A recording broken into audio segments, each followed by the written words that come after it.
What up, everybody? How y'all doing, man? We're back in the garage. I don't know if you guys saw the video, but had a freaking awesome win this past weekend on Sunday.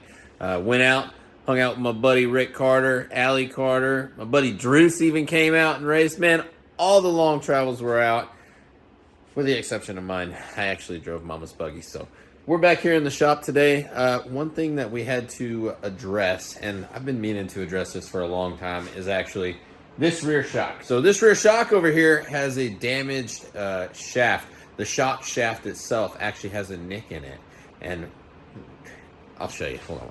So after having this buggy for a little bit of time, I kept noticing that the bottom of this shock kept getting like oil residue on it.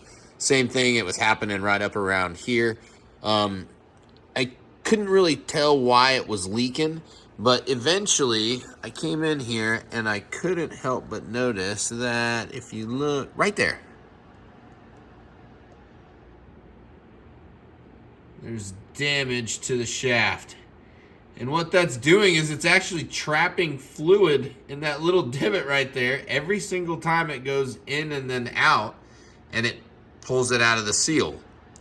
And so, you know, slowly over time, you're just going to lose the performance of your shock, and we need to get that fixed and figured out. So here's how we're going to solve the problem. So a lot of you guys do know that I have a 2014 XP1000. It's set up on long travel now. The kids drive it. It's my old bounty buggy. It's what we kind of got into this whole racing thing with. The original shocks that were on that machine before we went to the Turbo S. Sorry, I'm like super congested. Trying to breathe. Anyways, the original shocks that were on that machine are right here. These are the same basic shocks as what's on the RS1. However, the valving inside of these things are going to be a little bit different, I'm sure. So what we're going to do to try and keep everything as similar as possible is we're going to take the springs off of these shock bodies, and we're going to take the springs off of these shock bodies, and we're just going to swap them. And then we're just going to throw these on Ashley's RS1. That's going to get us, you know, basically fixed up to where we don't have to worry about a shock that's leaking. I'm not really worried about the differences in dampening or anything like that. I think these buggies are going to be, you know, still perfect, just the way they are. So let's get to it. All right, so we got the side panels pulled off. Now, one thing we're gonna have to do before we jack this thing completely up off the ground, we're gonna have to get these limit straps off of here. So I got these bad boys from All Things UTV. Had these lying around the garage for a while, so threw these on there. Needed to be 1 inch longer, so I used a chain link to give myself 1 more inch of length. So that's how I solved that problem. Pretty nifty. We're gonna take this off, get the strap out of the way, so that way we can get the shock to full extension. Then we're gonna go ahead, unbolt everything else, and pull this thing off here. We also got a little bracket up here. It's got a couple of Allen heads. This is basically just a little sandwich clamp that holds the reservoir in place. We'll need to take that out too. Now that we've got the hardware and stuff pulled off, we've went ahead and removed the reservoirs here. We got to take some of this preload off so that way we can get the bottom of the shock off. And what I mean by that is you're going to have to take this little collar, you're going to have to back it up pretty significantly to get enough room to pull this cap up off the bottom eyelet, so that way we can change these springs out. I actually find it a little bit easier to do this while it's on the buggy, so that way you can just grab the spring and rotate it, rather than trying to fight the spring and hold the spring down on the ground and do it all at the same time. It's pretty frustrating. So I'm just gonna go ahead and swap these over, pull them off while they're on the buggy. Then we'll put those ones on the RS1, and, you know, work the whole process. One last thing, what I would do is I'd get myself a measurement. That way you know what your preload is from the get-go, and you're pretty close to where you want to be right from the start. All right, this next part I'm going to try and do with one hand. Basically, all you're going to do now that you got plenty of room up here on the top, you can move the springs up. Okay, so all you're going to do is move this cushion up, and then you can lift this plate. And once you get the plate out from the bottom of the spring, then you can go ahead and feed the plate off of the shaft. And then what you would end up doing is, if you had two hands free, you could just pop this bolt out, and then all the shock stuff is going to come right off the shock body. And then you would essentially just take the other shock, put it on, and do the process in reverse. So let's do that, and we'll flash forward real quick. Last but not least, guys, when you're putting these springs back on here, here's the way I clock them. I put the opening of the cap here facing forward. Then I put the start of the spring there right on the back, okay? Now, when you move up to the top here, you're gonna come around here. Here's the end of our spring. We'll put this arrow on that one. And then the beginning of this spring right here, we're gonna go 180 out, and we're gonna match it to this other arrow in the back, okay? And then we're just gonna keep that orientation of the shock spring the entire time.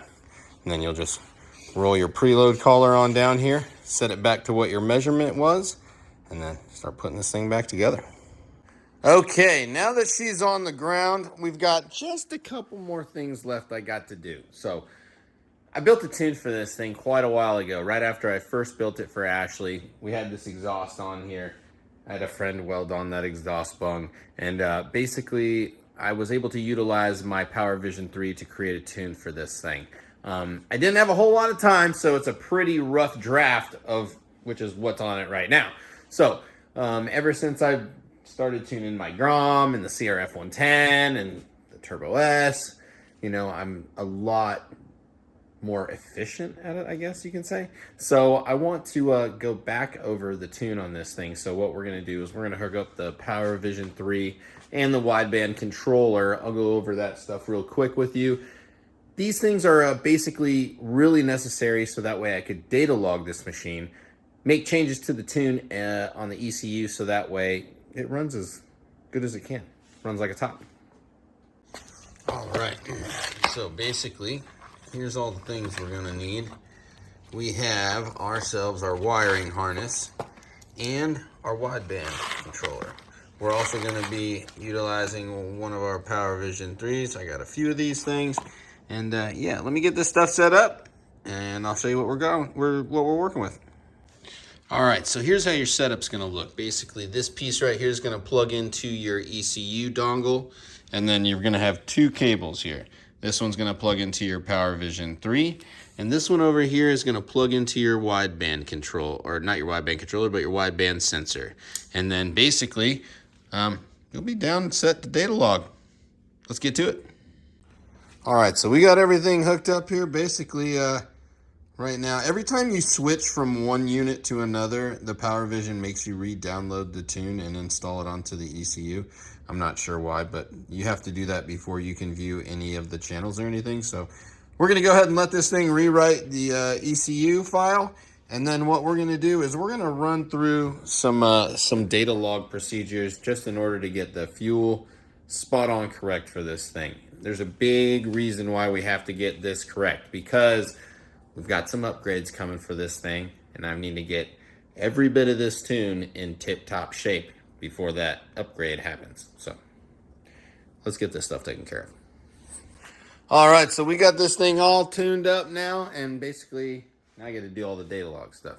That's for a completely another video. So pretty cool. We got all the shock swapped over on this thing, so no more leaky shock. Mama's gonna be happy. And yeah, we were able to get the tuning stuff hooked up so that way we can take this thing out for a little cruise, get the fuel dialed in so that way we can get those upgrades that we got coming taken care of as soon as possible. I hope you guys enjoyed this video. Make sure you share this stuff with your friends and follow if you guys aren't, so that way you guys can see more of this stuff. We'll see you guys here in the future.